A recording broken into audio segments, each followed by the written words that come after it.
Here we are back together again, friends, for another episode of the Juicebox Podcast.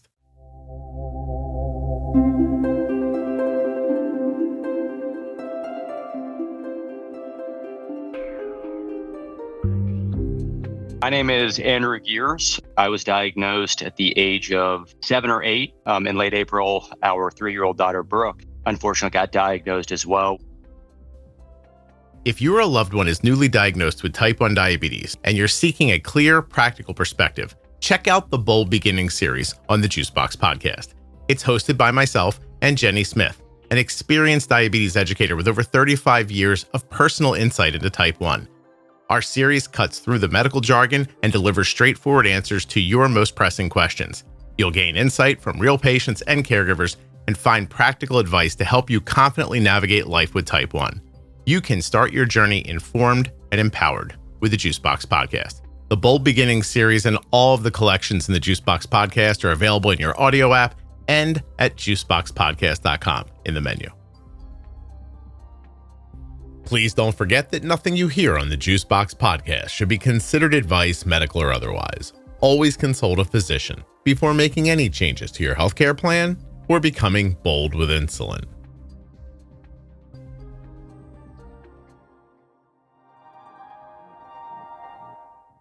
This episode of the Juicebox Podcast is sponsored by Medtronic Diabetes and their MiniMed 780G system, designed to help ease the burden of diabetes management. Imagine fewer worries about missed boluses or miscalculated carbs, thanks to meal detection technology and automatic correction doses. Learn more and get started today at medtronicdiabetes.com/juicebox. Today's episode of the Juicebox Podcast is sponsored by the Contour NextGen blood glucose meter. This is the meter that my daughter has on her person right now. It is incredibly accurate and waiting for you at contournext.com/juicebox.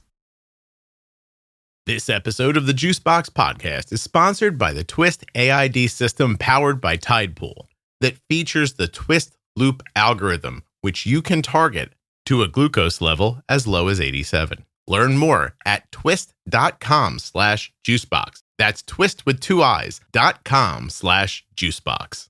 Get precision insulin delivery with a target range that you choose at twiist.com/juicebox. That's TWIIST.com/juicebox. My name is Andrew Gears. I was diagnosed at the age of 7 or 8. So I've had type 1 diabetes for 31, 32 years now. And about 12 to 14 months ago, in late April, our 3-year-old daughter, Brooke, she unfortunately got diagnosed as well, which kind of came as a shock to all of us. Mm-hmm. And Gina's here too, your wife. So Gina, is Brooke your only child?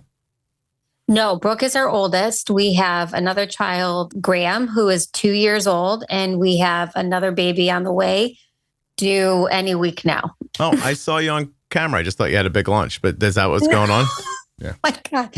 No, you're pretty pregnant. I wasn't confused. Don't worry. Pregnant. Yeah. Well, congratulations. Thank you. That's lovely. Do you know what you're having? No, we're going to be surprised with this one. I think it's our final. So we have boy, girl. So we figured this would be a good last hurrah to be surprised. Did you know the first two when they were coming? Yes. Oh. Yes. So have you shared at all with Andrew? Like, does it feel similar to one of them or the other one, the pregnancy? I'm thinking it's girl. He is thinking, I think, more boy, but also he's got such a special relationship with Brooke, which will come out through our conversation, that I think he's afraid for it to be another girl and to split his, and you have a daughter. So, I mean, the daddy-daughter relationship is very strong. It's fun most of the time. Yeah. Although I'll tell you, Andrew, as they get older, they push back. So I have a coworker. She always says, enjoyed these first 11 years because then our son's name is Graham. She goes, Graham's going to become your best friend. So soak up these first 11 years because that pendulum swings pretty quickly and aggressively. My son and I make the I'm scared face at each other once in a while. But no, that's lovely, man. Congratulations. How long you guys been married? We've been married 6 years. 6 years this August. Awesome. Well, that's great. You got busy and started making a family, huh? Yeah. We got together in our 30s and we lived, in Chicago. That's where we met. That's where Brooke was born. And then we moved to Louisville, Kentucky. So yeah, we kind of got all of the fun out of the way early on and we were ready for family. I just want to say, now that you've mentioned Kentucky, that I saw on the internet, I think it was yesterday, somebody took a replica of the General Lee from the Dukes of Hazzard and jumped it through a square over a fountain in Kentucky. Is there any way you knew that was happening? I don't know how big Kentucky is. I did, only because, and I'll be shocked, Gina, if you say that you were aware of this. I got an Instagram reel, or a couple coworkers had shared a video because I do some work in that area. It's in Somerset, Kentucky. Okay. And I know the exact location where they did that. So I had a good chuckle thinking, God, that would have been fantastic if I was out there watching that live. But that's about an hour and a half from us. I have to tell you, prior to me seeing that video yesterday, my only story about Kentucky was at a Waffle House, but this was a much better story. Also, did you see the video, the cameraman that just got out of the way at the end of it? I didn't see that part. I just saw him just completely take off airborne through that blue fountain. And I thought, okay, that is quite the Sunday. It comes crashing down on the other side. The guy loses it. It starts heading to the left. And there's a guy on the side of the road with a camera on the street. And he is committed to getting as much of that as he can, because he grabs that camera and jumps out of the way at the last second. I would have been gone much quicker than him, is what I'm saying. But nevertheless, no casualties, I hope. No, it looked like it went okay. I think one of the doors fell off, but other than that. So I'm going to just bounce around the way this occurs to me. So Gina, can you tell me a little bit about what you recall about your daughter's diagnosis? Yeah. So, I remember it like when she was born. I was traveling for work, going to Chicago, and I was in Chicago. Prior to Brooke's diagnosis, we had noticed some erratic behaviors from her. And I just kind of chalked it up to toddler threes. Mm-hmm. They say terrible twos, but really it's like terrible threes. Just tantrums. And, they were just becoming really extreme, really aggressive, crying, hitting, just more so than I thought was maybe normal. Mm-hmm. Our nanny, who happened to, at the time, be a type 1 diabetic as well, had asked me, have you ever thought about checking Brooke's blood sugar? Or do you ever think that Brooke could be diagnosed with type 1? And this is something Andrew and I honestly never talked about when we were having kids, dating, the likelihood of our kids ever getting type 1. So I remember telling her, no, but I'll, run it across Andrew. And I remember vividly having the conversation with Andrew. Do you think that Brooke would ever get type 1? And he shot it down immediately. Absolutely not. No. And that was kind of it. We never talked about checking her blood sugar, nothing. Can I jump in and ask, Andrew, did you shoot it down so quickly because you didn't want it to be true, or because you didn't think it was a possibility? No, I just never thought there was any chance. And we'll get into this, I'm sure, but I think that's why the day of her diagnosis, I was stopped and stuck like a deer in headlights, feeling so exposed and ignorant, because it had truly just never crossed my mind, not for a single second. Gina even references that specific conversation in our kitchen where she said, do you remember the one time I asked you, hey, what do you think the odds are that any of our kids would have type 1 diabetes? And you said very quickly, zero, no chance. The way the doctors had kind of explained how my diagnosis had occurred, which I'm sure we'll get into at some point, I just thought it was, no hereditary component, a series of events, a possible sickness followed by some emotional stress. But that never crossed my mind. When we talked about family, growing family, the last thing that I ever thought about was potential type 1 diabetes presenting itself in any of our children. Yeah. Do either of you have other autoimmune issues in your family line or personally? Andrew's family has autoimmune. His mom is celiac. She's got Sjogren's. His sister's celiac. They both have hypothyroid. Mm-hmm. His brother is celiac. You have type 1. Do you have anything else, Andrew, besides type 1? Not right now, but I'll be honest. Brooke's diagnosis has made me think I'm much more adamant about annual blood tests, getting the comprehensive panel taken care of. But right now, just type 1. And I'll be honest, I look at what my mom, sister, and brother, what their diets entail and their strictness around intense celiac as well. And I always look at it and say like, hey, I just have to give some insulin. I can still eat whatever I want, but as long as I exercise and give insulin. So everyone's got kind of their challenges, and you got to play the cards that you're dealt. But at the end of the day, that's something that's definitely top of mind nowadays. So just being aggressive and out in front with that with Brooke over the years, and making sure I'm getting my annual blood work done, and our son Graham and our third child that's to come here in the near future, just making sure that we're doing what we need to do to detect that early and often, I think is of paramount importance for us. Now, Gina, is there any autoimmune on your side of the family? No. Nothing? No. IBS, eczema, anything? No, I mean, the kids as babies, like Graham right now has eczema and Brooke has had some eczema, but like nothing that's extreme. I mean, I'm interested. My one question before I move forward is the friend that was like saying to you, like, do you think there could be type 1? Do you think they were trying to hint to you that they thought it was type 1? Or do you think it was just like an actual wonderment of theirs? I wonder if that's a thing that could happen. No, our nanny, I think she was expressing her concern that her behavior seemed out of the norm. Mm-hmm. And she's here today. She's watching the kids right now. And she's honestly a godsend. Her name's Donna. And I think she was brought to us, for honestly this very reason, if not, and many others. Feels lucky to meet her. Yeah. So I'm in Chicago, and Brooke is with Donna. Graham is not even a year old. He's 11 months. And something happened in the morning where Brooke just had like a knockout tantrum that just didn't warrant any kind of reaction that she was giving Donna. Sure. And Donna, just something in her was like, this doesn't seem right. And she took it upon herself. She knew she was overstepping, but she's like, I can't. She finger poked her because Donna is a type 1 and she finger pokes herself all the time. And the meter just registered high. Is it just random that Donna has type 1 diabetes? Yeah.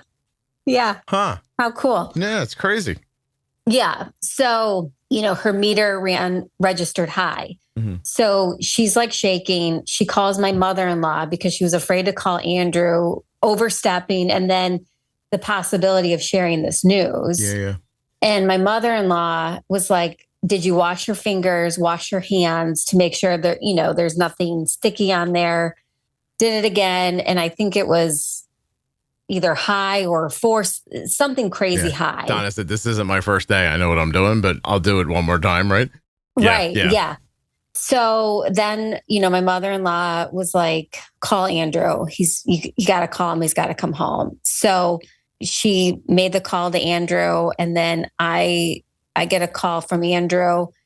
I think I've silenced him first because I was in a meeting. And then he's like, call me back. And I was like, oh, that's not great. Mm. And he's just kind of rambling and crying. And I'm like, what? And he just tells me Brooke has diabetes. Oh, gosh.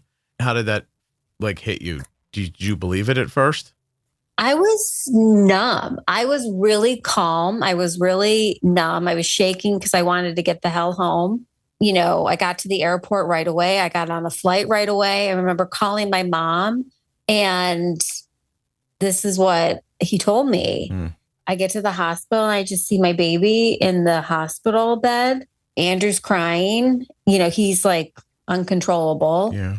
And it didn't really hit me until we were checked in at Children's, and, she started to claw at the door wanting to go home. Mm-hmm. And she just didn't want anybody touching her anymore. She didn't want any more finger pokes. And then I'm thinking to myself, this is our life. This is it now. Andrew, in that room, what's the crying? Is it just bereft that something happened? Are you picturing a life for her? What is it that's got you at that moment? The brand new twiist insulin pump offers peace of mind with unmatched personalization and allows you to target a glucose level as low as 87. There are more reasons why you might be interested in checking out Twiist, but just in case that one got you, twiist.com/juicebox. That's twist with 2 eyes.com/juicebox. You can target glucose levels between 87 and 180. It's completely up to you. In addition to precision insulin delivery that's made possible by Twiist's design, Twiist also offers you the ability to edit your carb entries even after you've bolused. This gives the Twist Loop algorithm the best information to make its decisions with. And the Twist Loop algorithm lives on the pump, so you don't have to stay next to your phone for it to do its job. Twist is coming very soon. So if you'd like to learn more or get on the wait list, go to twist.com/juicebox. That's twist with 2 eyes.com/juicebox. Links in the show notes, links at juiceboxpodcast.com. The Contour NextGen blood glucose meter is sponsoring this episode of the Juicebox Podcast. And it's entirely possible that it is less expensive in cash than you're paying right now for your meter through your insurance company. That's right. If you go to my link, contournext.com/juicebox, you're going to find links to Walmart, Amazon, Walgreens, CVS, Rite Aid, Kroger, and Meijer. You could be paying more right now through your insurance for your test strips and meter than you would pay through my link for the Contour NextGen and Contour Next test strips in cash. What am I saying? My link may be cheaper out of your pocket than you're paying right now, even with your insurance. And I don't know what meter you have right now. I can't say that. But what I can say for sure is that the Contour NextGen meter is accurate. It is reliable, and it is the meter that we've been using for years. contournext.com/juicebox. And if you already have a Contour meter and you're buying test strips, doing so through the Juicebox Podcast link will help to support the show. I mean, I get emotional now even Sure. thinking about it. I think all of the above. And I knew when Donna called me, I should say, about an hour away from home. And, she was getting a little long-winded. And I just said, hey, do you mind spit it out? I feel like something's coming. And she said, essentially, hey, when you left, as you could see, she was having a terrible tantrum. And what Gina had left out was we were on a family vacation in Florida. And the week prior to that, she'd send me videos. I flew back a week early to work, and they stayed down there for an extra week with Gina's parents. And she was sending me videos and said, these are so abnormal. And of course, at this stage, she's eating, chocolate chip mini muffins for breakfast, Skittles for lunch, just normal stuff. So in that moment, I think there was a lot going on. I think first and foremost, I was thinking like, how in the hell did you miss the exact signs of her diagnosis that you had? Yeah, I wanted to ask you, do you know, I mean, you were young. Do you remember anything about your own? I remember two specific events. I remember going to the Barnum and Bailey, the good circus. Old circus. Yeah, when it used to be actual animals at them. And I remember drinking, I still have the cup at my parents' house, but one of the extra large cup had a tiger tail as the cup holder, and still at my parents' house. But those are pretty large, and I was just downing drinks. I mean, Sprite after Sprite after Sprite, then water after water. My mom wasn't a registered nurse; she's retired now. But for a few nights leading up to that circus, she had told my dad, I think he's got diabetes. He's up urinating. He's drinking so much. No bedwetting, nothing like that, but just, the telltale signs that are present, but it's just hard for people to act on, right? Yeah. Until there's an actual diagnosis. Sure. So I remember that. And then I remember one day just being too weak to go to school. And then I remember the finger poke at the doctor's office. It was like 5-something, getting to the children's hospital. And then, I was in there for, I think, about 5 nights, I want to say. With Brooke, luckily, we caught it early enough where it was a 1-night stay at the hospital. It just felt like 2 weeks, as I'm sure any parent who has a child with type 1 diabetes, that probably resonates with them. But, in that moment, I just remember thinking, number one, like how in the world we were just cracking jokes about her bathroom usage. She was potty training.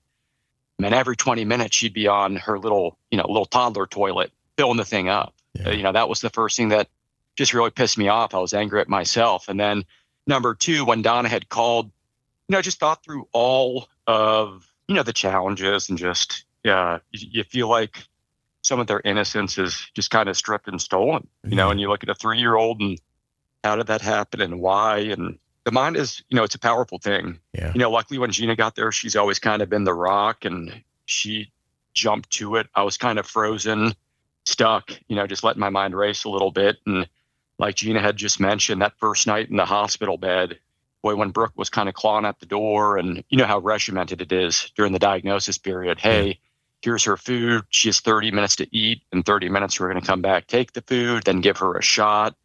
And it was just the reality, like, wow, in a moment's notice, like things have changed very drastically and this isn't temporary. So how was your experience growing up with type 1? I give my parents all the credit in the world. It wasn't a factor. I mean, I had the lows, I had the highs.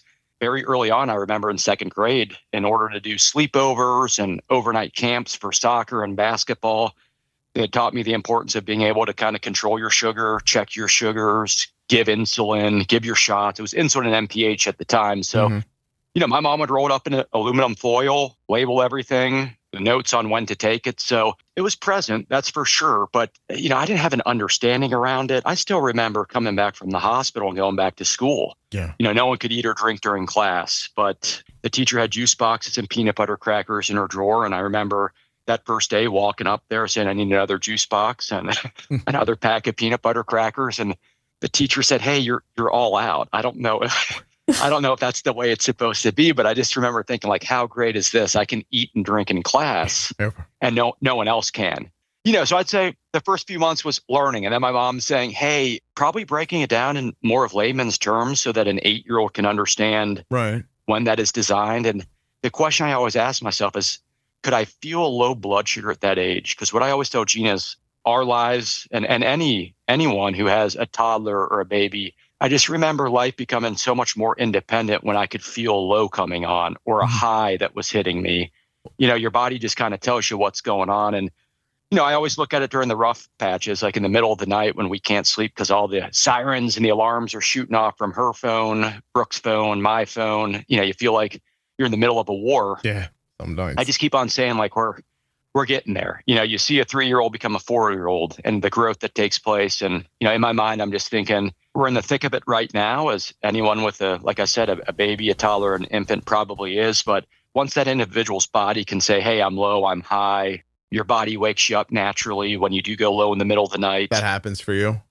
Oh, gosh. Yeah. I mean, I didn't use a CGM in a weird way. I remember listening to the podcast with, I think it was Noah Gray, the Chiefs tight end, but where he talked about the blessing that he's been given with diabetes. And, I chuckled at that at first. And I was thinking, like, boy, this guy he's got more faith than I do. Let's put it that way.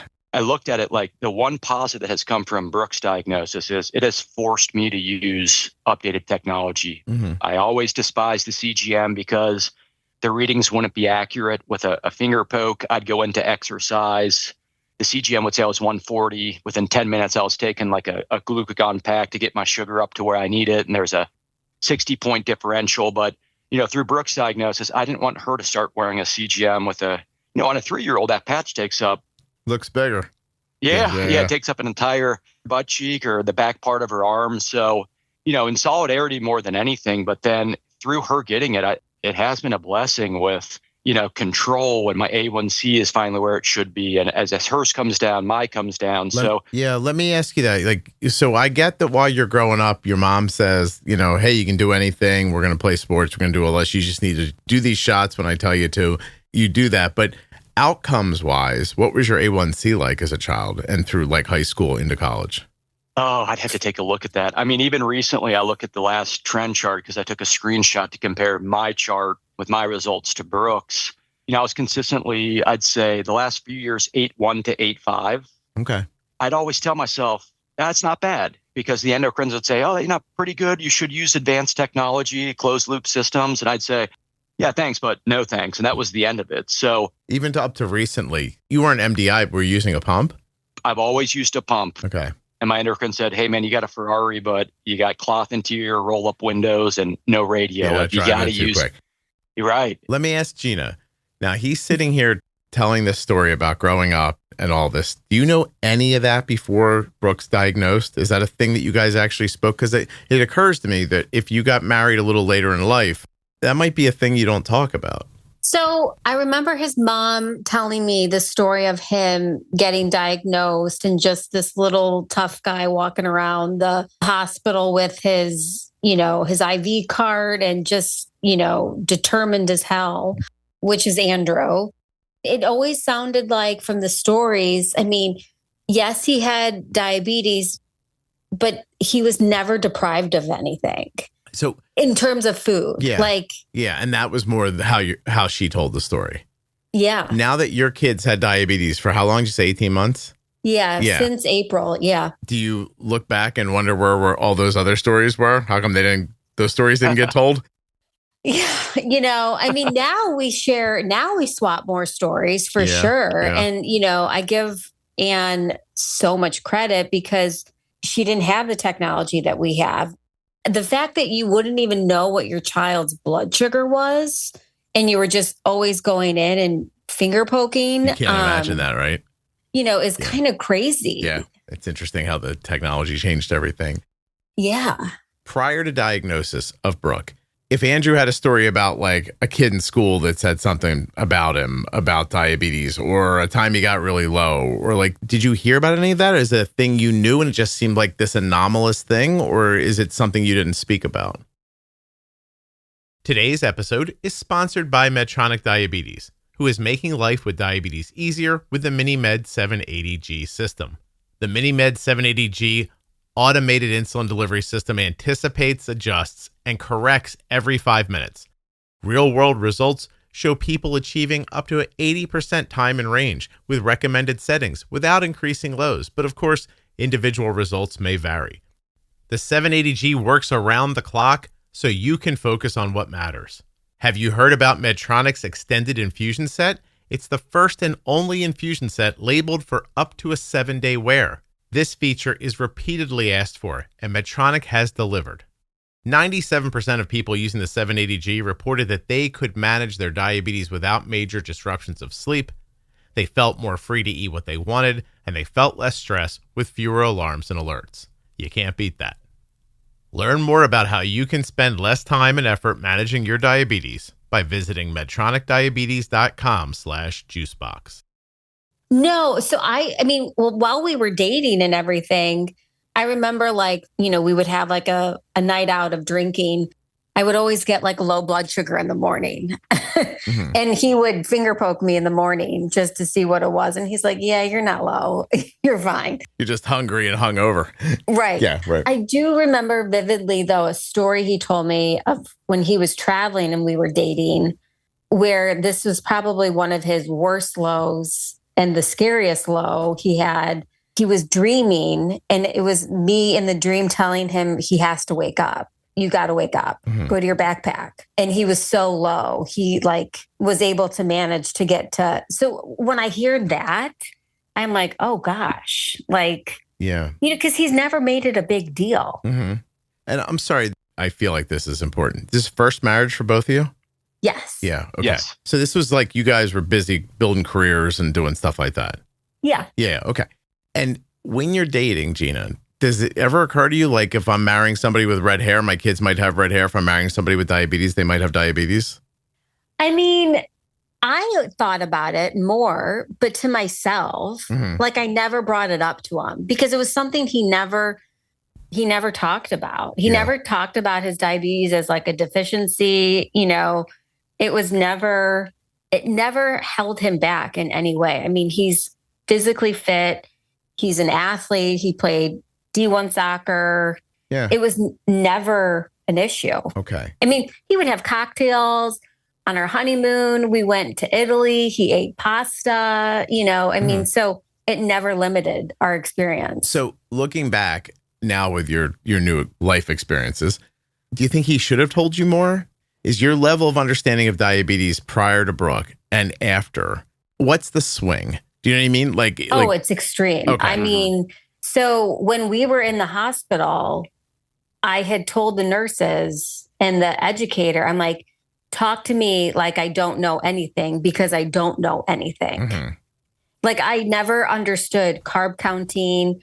I mean, I still was not even understanding and I feel silly saying this now, but when you give insulin, it's because you're too high, not because you're low, and you eat because you're low. I never even understood what he was doing. So Andrew, my 2-part question is did you not tell her that stuff on purpose, or were you not really that keyed in? Is this a situation that after Brooke's diagnosed, you learned so much that you look back at yourself and think, God, what was I doing before this? Or did you know and it just wasn't a thing you shared? No, I never concealed anything. I've shared this with Gina. I have learned more in the last 14, 15 months from her diagnosis than I have in the combined 30 31, 32 years that I have had it. Because you're worried about her now? Yeah, that's an understatement. Yeah. That's a given. So when I was growing up, I mean, it was different. And this is funny because like my mom brought my diagnosis pamphlets from like 1992, thinking that they could be beneficial for Brooke. And you've talked about this on previous podcasts where, hey, if they're low, give them 15 grams and wait 15 minutes. If they're still low, give them 15 with, suggestions on insulin shots, because this was before technology was available. But the game has changed so much in terms of just resources and educational content that are out there. Finally. Yeah.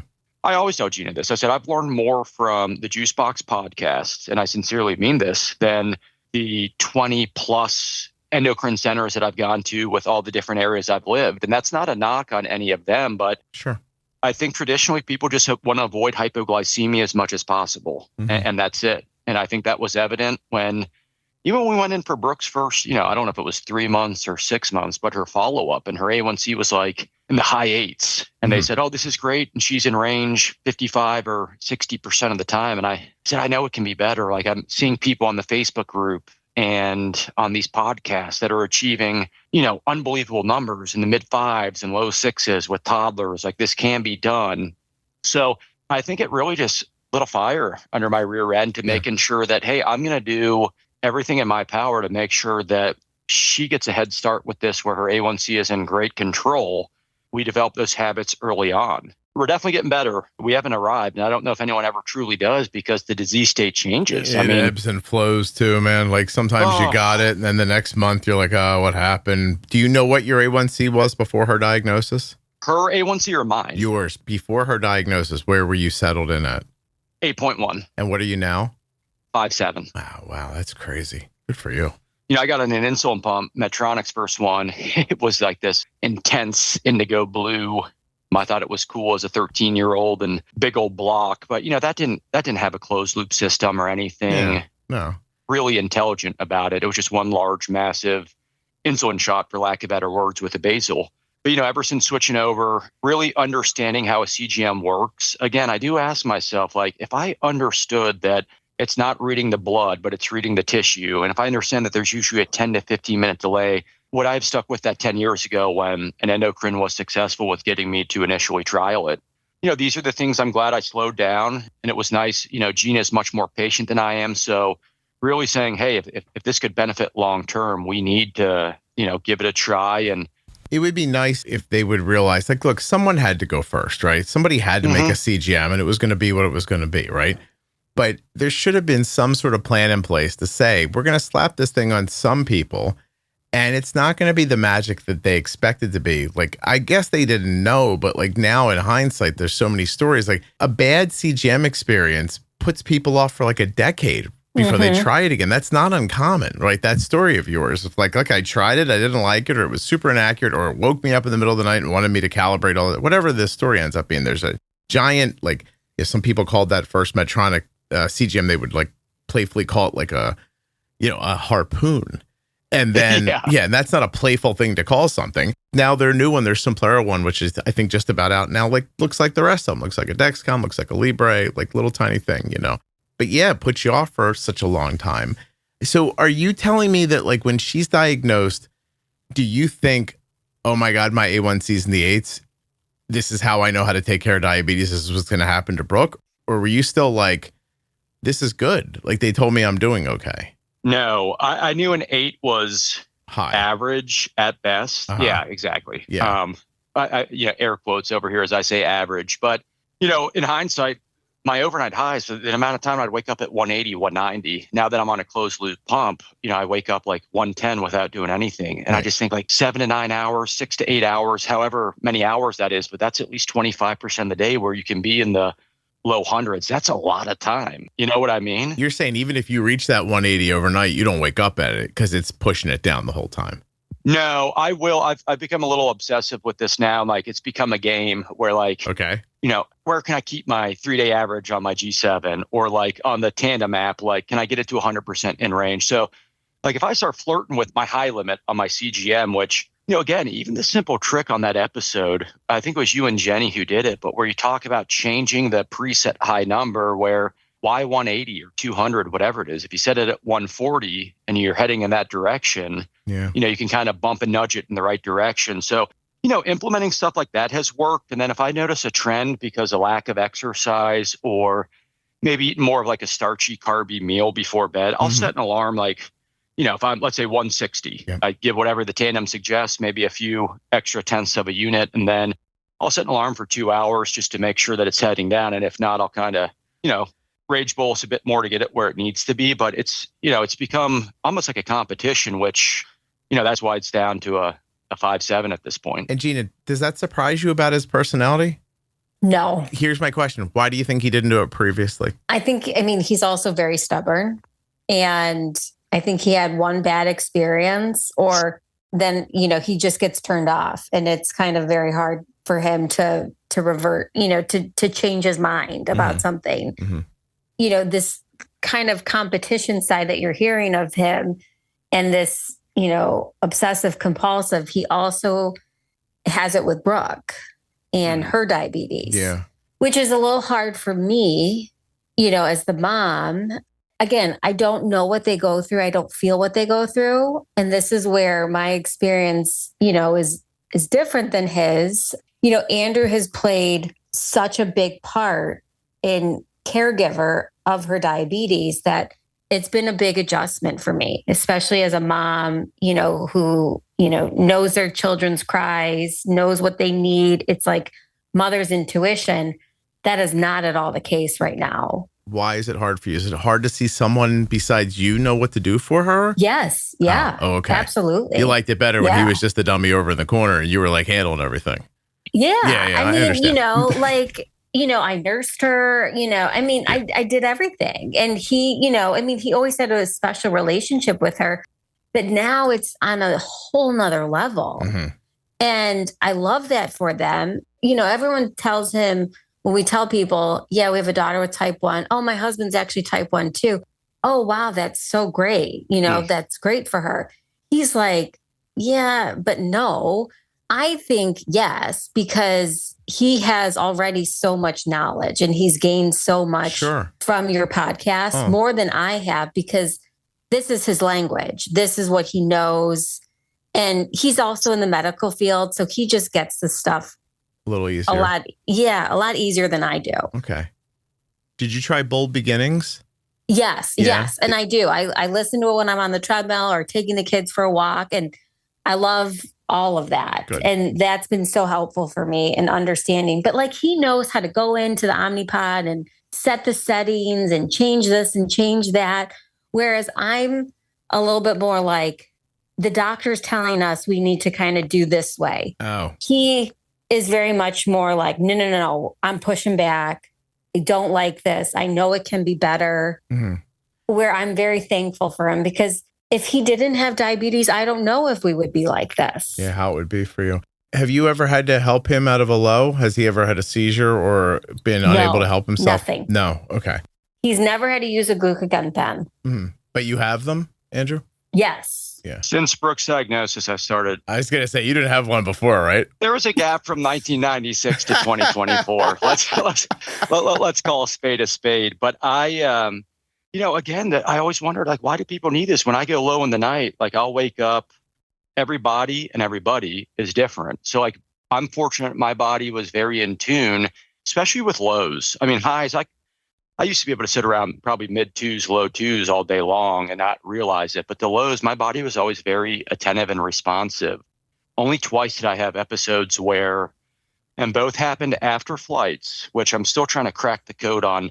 Something happens on flights where even if you're high and you give insulin, it doesn't want to come down on the flight. But when you land 45 minutes later, it's like it hits with a double whammy. And those are the two times I had scary lows. I'd say those were dangerous lows, but luckily no seizure, no medical attention needed. It was just putting as many Skittles and a Swedish fish in my mouth as I could and just, chew, swallow, and just know that in the next 10 to 15 minutes, the sweating will stop. I'll be able to feel the fingertips, all that sort of stuff. But wow. Those were the two incidents, both after airplanes, which now I'll put my pump into activity mode. I tend to go in a little bit higher. I don't let it give auto corrections. So I'm starting to figure that out, but something with gravity or flights or the pressure in the cabin. Yeah, I think the pressure, we have it in an episode somewhere, but the pressure can push the insulin through the tubing. And so you end up getting some insulin that's in the tubing. So if you're on a tube pump, you could end up getting more insulin that way. That's probably exactly what it is, because I've always been on one. Yeah, that could be that for sure.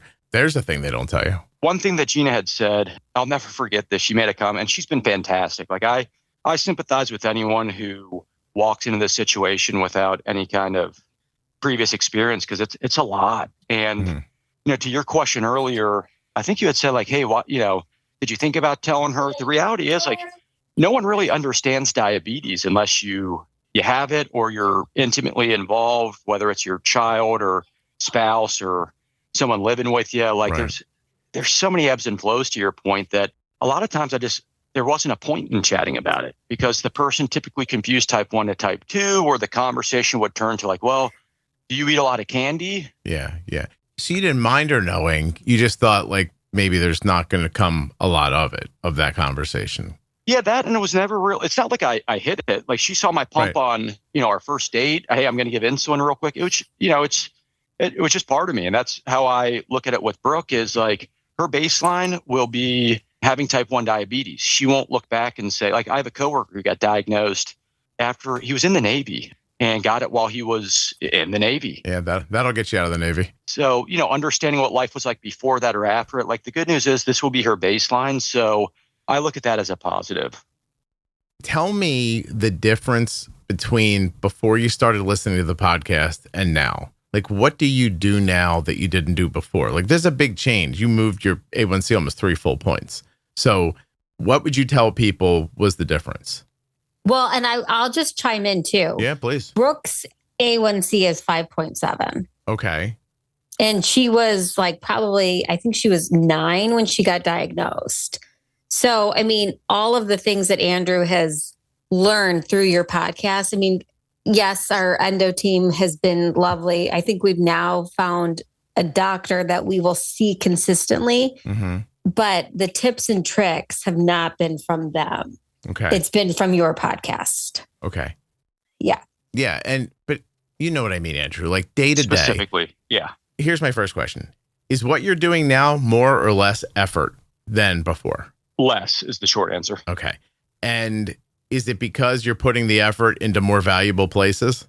Yeah, I care, finally. I was never one of those who hit a rebellious face saying, woe is me, I'm not going to live my life and not care about this. I'd still give insulin, but I wasn't giving insulin 10 to 15 minutes before a meal. Right. If I was going high, I'd give a unit. I'm trying to think what I used to do with the Medtronic pump I had when I didn't use the smart feature, but I'd check my blood sugar if I was 214.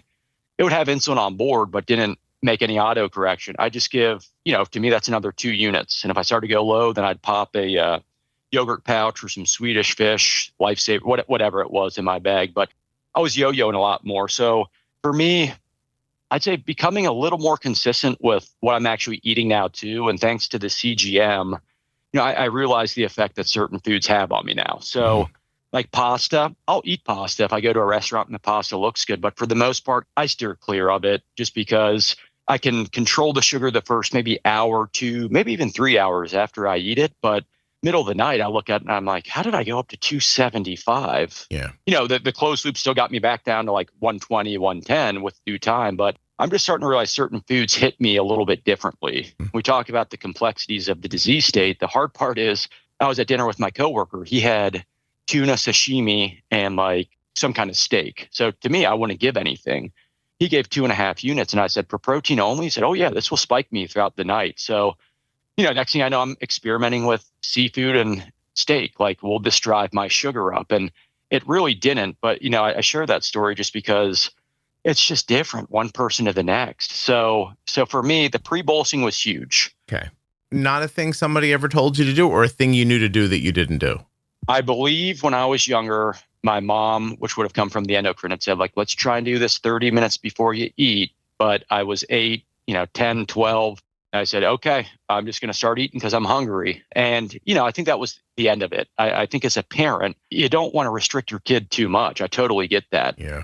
And that never changed, through my teens, through the college years, through the post-college years, still going out, eating whatever. That was one small thing. The trend with the arrows, like understanding what an arrow straight up, an arrow to the right, like I'm more comfortable and very confident in bumping and nudging that down now, right, and catching it with a gummy or two or a little bit of yogurt when I see it start to take off, maybe a little bit more aggressively than what I had hoped. And to what Gina had said earlier, like we do the same philosophy with Brooke now. Like even today, she has a granola bar every day for breakfast, like some banana chocolate, try and keep it as unprocessed as possible. We have it down to a near science, I'd say. But today, for some reason, she went up to 240. So Gina had texted me and said, hey, did you give her a different bar this morning? I said, no, it's her usual one. And I look at the Follow app and she's 250, 260. So I said, hey, do me a favor, rage bolus her with 1 unit. We'll catch it when it's on its way down. But, the same things that I've learned just from listening to the podcast, we're putting into the actual play with Brooke now. And again, she went from a 9.1, 9.2, I forget what it was, where they were saying like, oh, this is good, to, hey, let's really be adamant. Let's figure out what's working, what's not. Let's start trialing some things. Like I know there's room for improvement. Yeah. For a 4-year-old, like their diet's not as regimented as an adult. So trying as best as we can to apply what we can without, we want her to be a normal toddler. There's no doubt. We're never going to be the parents, and I applaud those that can do this, but she's not going to have, greens and protein. Like she's going to eat what her little brother's eating, or she's going to have cake at the birthday party. And we look at each thing now as, not really a failure, but a lesson learned. So like now we know when we do cake, maybe we need an extended bolus, or maybe more insulin up front, or with more lead time. But that was a painful lesson to learn. I'd get so frustrated and irritated at the erratic blood sugars early on. And, to Gina's point, she's trying to figure things out, right? She has no idea what this disease is because she's never needed to know it. Can I ask you, Gina, Andrew leaves for a week, goes away for work. How much of this can you accomplish? Or do you just go into does it become him helping remotely, or do you just accept different outcomes? It's a little bit of both. So it's like if I'm, if Andrew's traveling for work, I mean, even so now I'm fully staying at home with the kids, which has been great. But I tell them let me drive. Like, I know I'm not going to be, chime in, but let me do it a little bit. And if I make a mistake, I learn from it. We'll fix it. We definitely communicate together. He gets a little bit more upset.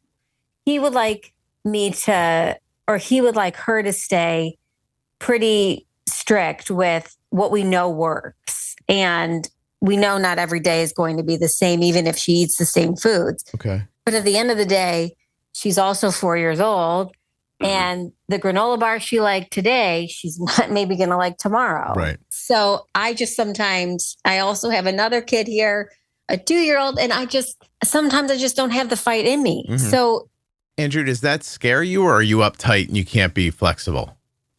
Depends on the day you catch me, I guess. But I think I was out for a full week in January, and she ran it perfectly. Yeah. She does a fantastic job. Now, honestly, I'm more of a passenger. I mean, I still have the Follow app up quite a bit, just kind of looking at it, because Brooke's doing summer camp now. That was a little bit of a concern because, the swimming in the water, the phone doesn't project the sugars, and she still can't. I always ask her when she's low, hey, how do you feel? And she can't really articulate that yet. I think once she said, I feel fuzzy. So I was like, okay, we're getting somewhere. She felt wiggly. She said? She said, yeah, wiggly. I think I've heard wiggly before. I mean, she's so little, right? The words she has are pretty limited. What's her understanding of her situation? Oh my gosh, she is so aware. And it's almost like, and I hope this never changes, but she'll tell people, I'm a diabetic. And this is my Omnipod, and this is my Dexcom, and now I have one. And we just recently changed to one phone. So graduated to the one phone. Oh, yeah, sure. Not using the controller anymore. Was a bit of a nightmare because relearning the algorithm, and she was yo-yoing, and we didn't have the auto correction turned off. Oh. She's Omnipod 5 then? Yeah. Correct. Okay. And Andrew, you're using Mobi? No, I use Tandem T Slim 2. Okay. Did you upgrade the new Control IQ, the The new Yes. algorithm? How, has that been different for you?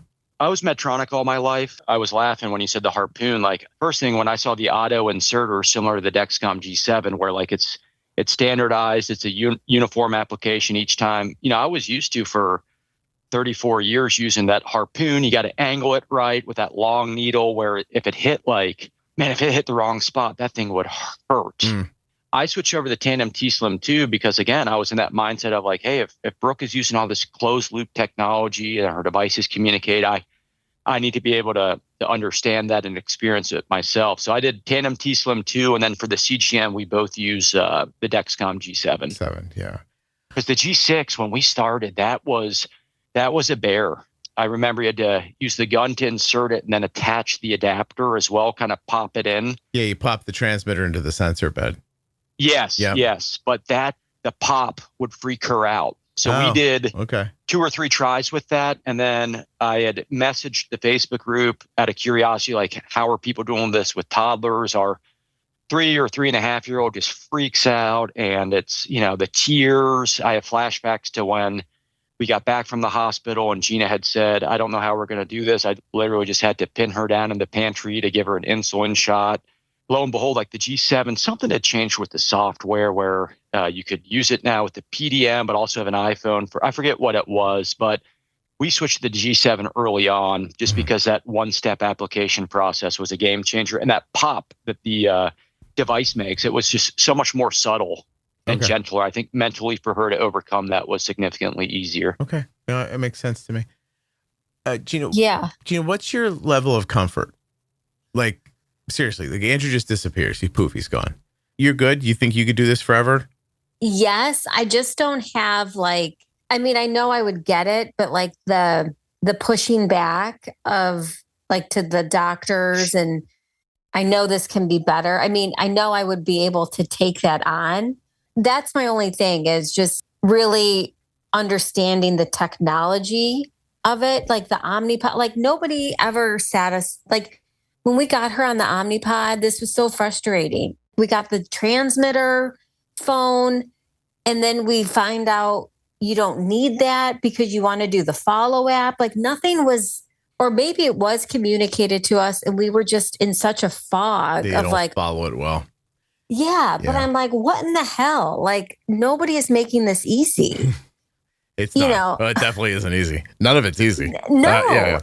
And like we're buying these devices, and we're fortunate where we can, but like if somebody wasted their money on that, and that's like a $200 expense, like that was just so frustrating to me.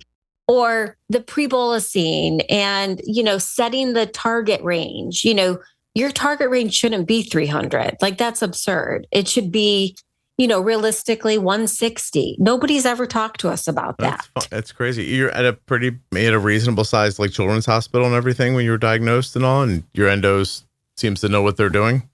Well, we didn't really deal with, I don't mean to interrupt, Gina, but we didn't really deal with endos, to be honest. We had a variety of care team personnel, but we had brought that up as a concern in our last appointment. So we have one now, but nurse practitioners, people. Yes. And you're messaging through my chart, and they won't, get on a call.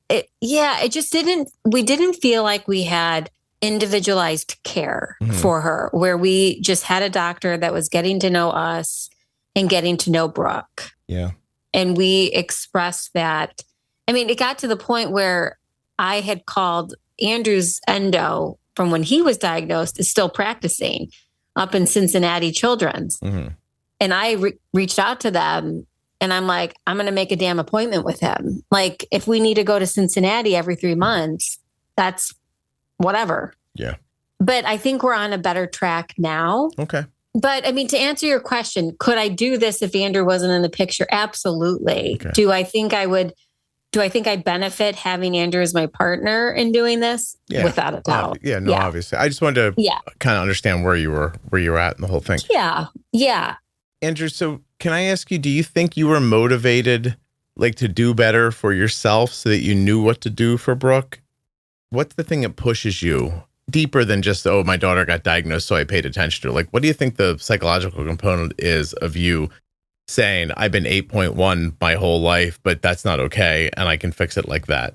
I think priorities change, obviously, especially as, your family grows. So, trying to be as healthy as possible, just so there's no long-term medical issues. And again, we're not talking about an A1C that was 12 or anything, No. With due time, like in A1Cs in the 8s and 9s, you're probably at higher risk than someone who's running typically in the mid 5s. Let's put it that way. So yeah, I'm going to say definitely. So, that was in my mind of like, okay, like start embracing the technology and give it another shot. Why not? There's nothing to lose. And then I also look at it solidarity is not the right word, but being able to show, like my daughter, as she gets older, like you can have outstanding care and still do what you want to do, eat what you want to eat, exercise as much as you want to exercise. Almost the role model thing comes into play. And just, I want her to see that it doesn't need to be restrictive in any way whatsoever. Yes, you're going to have the highs and you're going to be moody.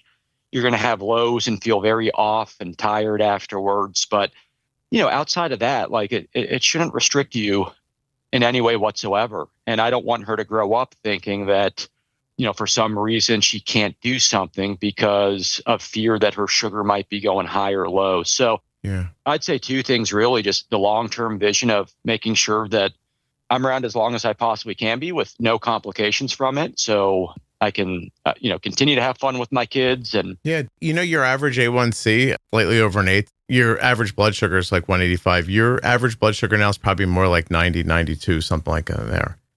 Like that's which is crazy. You cut it in half. Yeah, absolutely crazy. And full transparency, didn't really make too many changes to the diet. I mean, pre-bolusing, stopping highs if they happen, looking. Basically, I'm going to adopt you, Andrew. I'm pretty sure. I'll send Arden to Gina. You mean you're pre-bolusing your meals and you're looking in again after you eat to make sure nothing's going crazy and adjusting it if you do. Bingo. Yeah, you got good settings. That's it. Yeah, and then I changed my high alert personally. It's 140 now. Yeah, you said it was more like 200 before, right?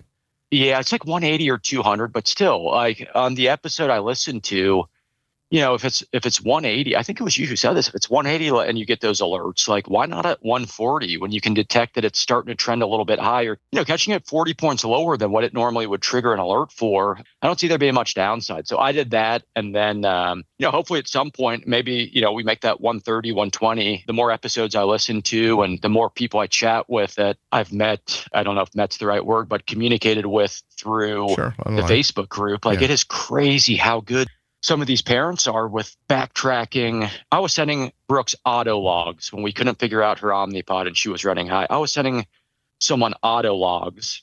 She's not a medical professional, never claimed to be, but her daughter's name was Kate. So hopefully if she's listening, she understands the impact she had with us finally understanding the Omnipod, but she could back math the auto events to figure out, if her insulin sensitivity ratio needed to be tweaked, if her food to carb to insulin ratio at a specific time needed to be massaged a little bit. But it's fascinating, like the group and the educational resources that are available through that. So all those beautiful diabetes dorks out there. Good job, Kate. That's awesome. Yeah, exactly. So it allows people like me to nerd out and, try and get our daughter's care one step further. Yeah, I'm going to say, honestly, if Kate's listening, she should contact me. I'd have a conversation with her about that. That'd be awesome. I mean, it was amazing. Yeah. I will tell you what he was showing me. And then it was also kind of annoying because nobody had ever told us to change her autocorrect amounts. Like it was set at 0.05. And it's like, well, she's constantly getting these little bits of insulin. Why not just take her to 0.5? Yeah. Plus she's gaining weight and getting bigger as she goes, right? Like that's probably happening all the time, changing her needs. Yeah. But even when, let me real quick, Gina, I don't mean to interrupt you, but I just remember when Andrew, we switched I can't figure out if that's because you got married late and you were an adult when you got married, or if Gina's told you to apologize when you cut her off. But that's awesome when you do that every time. Yeah.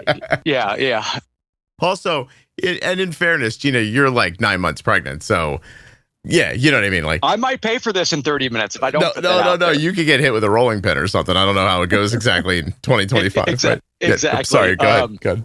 But when she because everyone raved about the Omnipod. And when she got diagnosed, I wasn't even on board with the CGM because I wasn't wearing one yet. Mm-hmm. And again, the optics of that on a little 3-year-old body, I'm like, I had a really hard time during diagnosis. I remember I'm not a very anxious person. I have never had a panic attack, but that first night when, she's fighting us tooth and nail at 2 a.m. to check her blood sugar and crying, and you're their parent, like you should be a safety net, not this source of fear of what's going to happen. And I remember we checked Brooke's blood sugar and it was like 92. And for the first time in days, I was like, hell yeah, she's finally in a normal range. Mm-hmm. And Gina said, that's fantastic.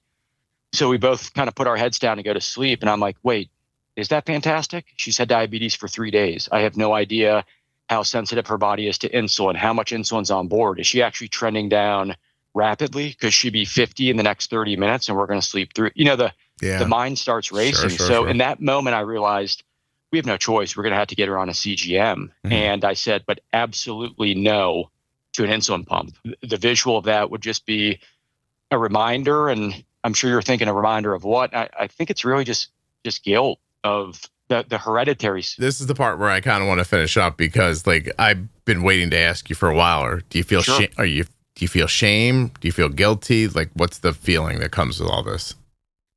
I think ignorant would be the first word. That I just remember being stopped dead in my tracks and thinking that there was never really any kind of hereditary component.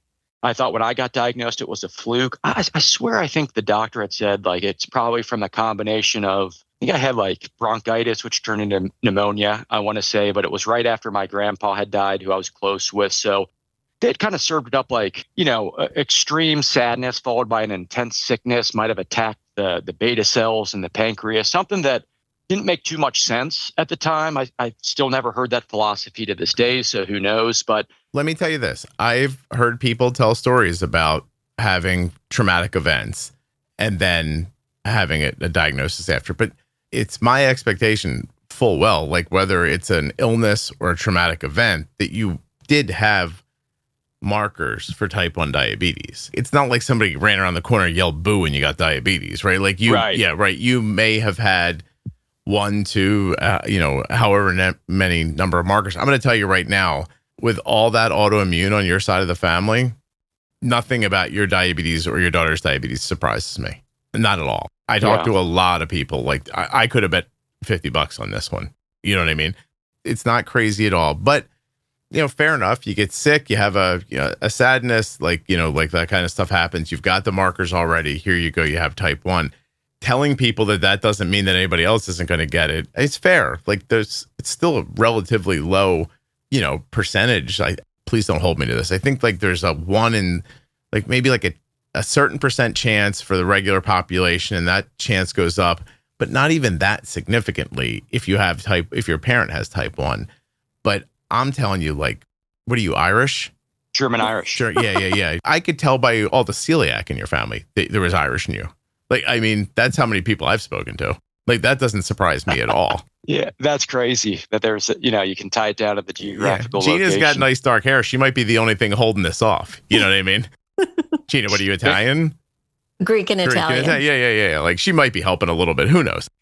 But, that's not a hard and fast rule or anything like that, obviously. But I speak to a ton of people, and that part of the world, you see a little more autoimmune issues. And then, come over here and, that gets mixed. Your mom and your dad mix up there. And, there's a lot of autoimmune, all that thyroid, all that celiac. Mm-hmm. It's coming. Gina, what's the bathroom line look like after Thanksgiving dinner? Is it crazy? Well, yeah. It's all gluten-free at their house. Yeah. So, You ever said this out loud? Andrew, I've never heard more people talk about than your family. Have you ever heard that one? No, that's really funny though. Andrew, you're not in therapy, right? No. I can tell because you're telling. I've encouraged him. Yeah. Oh, don't worry. She's going to keep encouraging you. Because when I asked if you were ashamed, you used a different word, but you are describing shame. Yeah, I think I used guilt. That was going to be my second, descriptor. Yeah, it's hard to not look at it that way. Sure. Where, and not just for Brooke's purpose. I look at, again, I keep coming back to the complexities of it, and just knowing the load that Gina was going to have to It landed on her plate, did nothing to deserve that. And I just thought through, in that moment, I also think I realized through the last 30 plus years of having it, some of the struggles, the mood swings, just different events that had come up to realize what, there have been some moments of heavy lifting with this that have sucked. Yeah. Oh, there's no doubt. Can I tell you something? My daughter's going to be 21 in a couple of weeks. She's had diabetes since she was 2. Mm-hmm. We're pretty good at this, right? We're in a transition period right now. Arden's getting older. She's doing things for herself. There's, she's having her moments where she's figuring things out and blood sugars are higher than they would be if it was me doing it. But it's a transition period and she still has an A1. Arden's still going to keep an A1C in the 6s as a college student, taking care of herself. It's remarkable. It's awesome. Everybody's happy. Don't get me wrong. But there's still moments, you know what I mean? Where you say something and she's, being her own person and not maybe being as, quick to move on something or taking something quite as seriously or whatever it ends up being. And, once in a while it comes up and you start talking about it. Well, my wife and I spent the day together yesterday. We were all over the place going to different stores. We were just in the car a lot and we were talking about it. And we've been at this now for, she's 2, she's 21 minutes for 19 solid years. And we were both crying in the car by the time we got home. Just trying to talk through how hard this is. Mm-hmm. I said to my wife last night, I'm I am so sorry. I was I would have never asked you out if I knew all this was going to happen.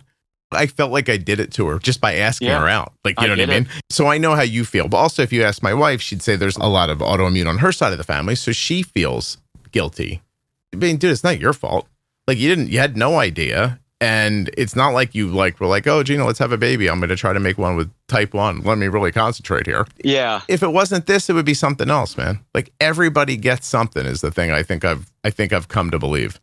With Andrew, there's never been one moment where I've been you caused this. Yeah. But you feel like that though, Andrew, right? I do. And then, also in conversation when people make that comment, oh, so you have it. And I'm thinking, correct, but we're talking about 2 different events here. Right, exactly. And so, it's you always want to chime in and say, well, it doesn't mean that he has it, she was going to get it, or that Graham is going to get it. I will be very honest with you, though. I am terrified to figure out if Graham will have it or if our third will have it. And we did go down the path of T-Zell and doing the blood test. Mm-hmm. And talking further with the endo team, Graham is 2, so he can start the testing. But if he tests for 2 antibodies, there's nothing I can do for him because he's not eligible for T-Zell yet. He's not old enough. Yeah. I'd rather have ignorance right now. You know what I mean? Just don't let me know anything yet. Yeah, that thought is always lurking. Graham, I'll never forget this, 3 weeks ago, started to have some pretty crazy outbursts, more so than your, traditional 2-year-old boy. And he came up to me with 3 consecutive yogurts, whatever it is. And I'm thinking that's a lot of yogurt for a little body to be putting down. Mm-hmm.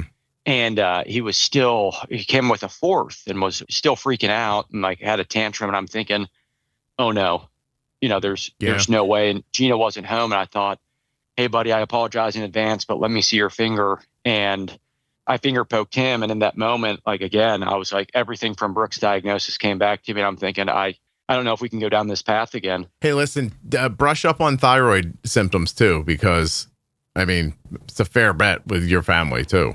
You know what I mean? Well, she did test for a marker for thyroid. Yeah. Brooke did. Keep in mind going forward that thyroid symptoms can come and your test results can still look quote unquote in range.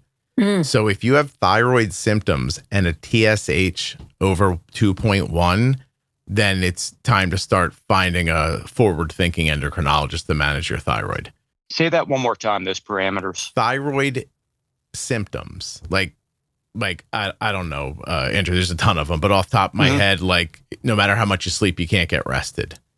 Your hair is falling out. You're gaining weight for no reason. Your fingernails are brittle. You're having trouble regulating hot and cold. You're having mood swings that you can't explain.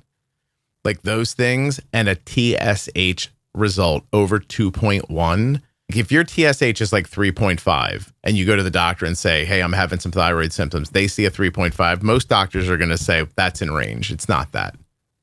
But Interesting. I'm going to tell you right now, go listen to episode 413 and let that lady explain it to you.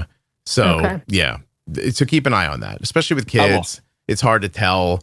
I mean, I'm sure they're going to test her every time they do a blood test for thyroid moving forward. If they don't, they should be. Yeah, they said that they are going to do it yearly. Yeah. Well, every time they check her blood, I'd have them do thyroid. Also, just figure out where it is now so that you can, next time it goes, like, did it go up? Did it go down? Like, is it swinging around crazy? Anything that maybe draws your attention to it. And for yourself too, Andrew. I mean, there's a lot of people on your side of the family. Also, I hate to say this, but because of the construction I told you about, we're going to have to be done. I'm sorry. Normally I'd go a little longer with you, but we stretched out a little bit and I'm having a little bit of work done in my house. So it's about to get real, it's about to get real bangy in here. So I'll just let Rob leave the banging in, but let me let you finish. Is there anything that we didn't talk about that we should have? Anything you feel like you left out? Not from my perspective. No. Okay, I mean, I know that Andrew probably has a ton of questions about more diabetes and managing and things like that. So he'd probably love to email you. Yeah, don't email me, Andrew. No, I'm just kidding. You could come back on or you can send me an email if you want. You know, like if you want to come back on sometime and talk like management stuff, we can absolutely do that too. Yeah, I look forward to that. I appreciate the time, and more than anything, we just appreciate the community and the people that have kind of become part of it, because that's helped us out. Me too. In more ways than words can say. So we appreciate you, man. No, I appreciate that you said that. I spent the last week on a cruise ship with a bunch of listeners. Really? That's pretty cool. Yeah, we did a cruise. We just got back. About 100 of us on the cruise ship. It was awesome. Awesome enough we're going to do it again next year. But yeah, you've built a pretty incredible community. Oh, I will tell you that. Thank you. I appreciate it. But sitting there, really getting to know people like that in person, over meals, over days, and then kind of coming together on Friday with Erica from like all my mental health stuff. And she came on the ship virtually, and we almost ended up being like a group therapy session. People were just bearing their souls. Sure. Yeah. I'm telling you, from like parents of kids, parents of young kids, parents of teens, parents of adults were there, and up to, I want to say that the oldest type 1 on the ship was 75 with us. Like, we had such an eclectic group of people, and they just went around the room and started talking, and every story was somehow really different and really at the same time.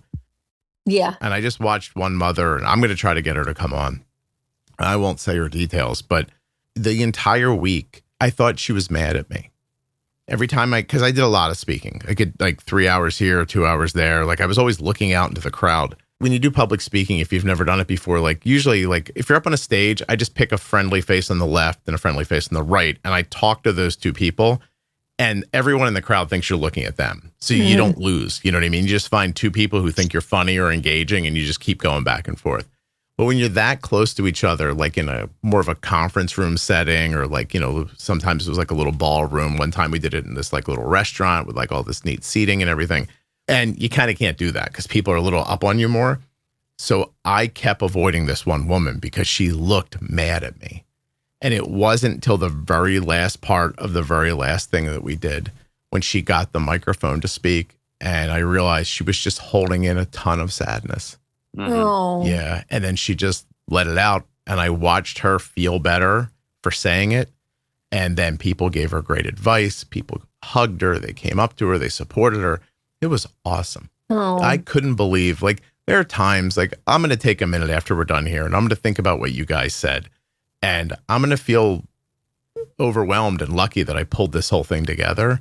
But that happens to me a lot, making the podcast and seeing people online, but being in the room, yeah. Like, oh my God, like everyone was crying. It was, you know, just cathartic and lovely. So anyway, it was awesome. Well, you've been tremendously helpful to us. I'm glad. So, I mean, there's hundreds of thousands of people out there that you don't even get to talk to every day that are communicating back and forth with each other via your platforms. Yeah. I have a hard time wrapping my head around it most days, but yeah, it's pretty amazing. This helped, like standing in front of people. Not that I haven't done it at like, I'll go do talks, but they last a few hours. Mm-hmm. So not that they're not people when you get there, but you're so rushed that everybody's just like what do the kids call that? The characters that walk through your video game. Like, you know what I mean? Like there's just a bunch of people there, but you can't really focus on many of them. Yeah. You get to talk to some of them. But this, I I made very certain I ate dinner with every person over the 6 days where we were there. Very That's cool. awesome. Everyone. And it was just a really wonderful experience. So I appreciate all the people that came and all your kind words. And thank you very much. Well, we've really been looking forward to this. This is a big fangirl moment for us. So thanks, Scott. I didn't know Andrew was fangirling, but that's awesome. Oh, yeah. No, he's like your number one fangirl. He's like, so Scott said this and Bold Beginnings and Gina, watch this. And yeah. It's like when you and Jenny on an episode once, I'll let you go after this, but she had said, you're joking around, like, your husband probably is wondering who Scott is. And I'm sitting there at dinner that night, like, and then Scott said this, Scott said that. I'm like, I bet Gina's sitting here wondering, like, who's Scott again? And why are you spending so much time with him? About 6 more weeks, Gina's going to be like, if Scott can't breastfeed this baby, I don't want to hear about it. Yeah, we appreciate everything. No, of course. I wish you a ton of success with the upcoming birth, and congratulations again. It's really exciting. I don't imagine you're going to name the baby Scott, but if you do, please let me know. Never say never. Okay. Thanks, Scott. All right. Hold on one second for me, guys. You're very welcome. Hold on one second.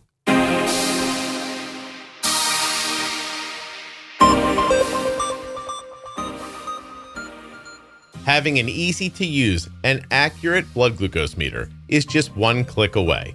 ContourNext.com/juicebox. That's right. Today's episode is sponsored by the Contour NextGen blood glucose meter. The episode you just enjoyed was sponsored by the twiist AID system powered by Tidepool. If you want a commercially available insulin pump with twiist lube that offers unmatched personalization and precision for peace of mind, you want twiist. Twiist.com/juicebox. Thanks for tuning in today, and thanks to Medtronic Diabetes for sponsoring this episode. We've been talking about Medtronic's MiniMed 780G system today, an automated insulin delivery system that helps make diabetes management easier day and night. Whether it's their meal detection technology or the Medtronic extended infusion set, it all comes together to simplify life with diabetes. Go find out more at my link, medtronicdiabetes.com/juicebox. Thank you so much for listening. I'll be back very soon with another episode of the Juicebox Podcast. If you're not already subscribed or following the podcast in your favorite audio app like Spotify or Apple Podcasts, please do that now.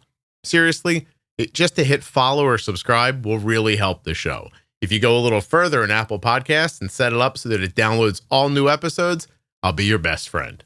And if you leave a 5-star review, I'll probably send you a Christmas card. Would you like a Christmas card?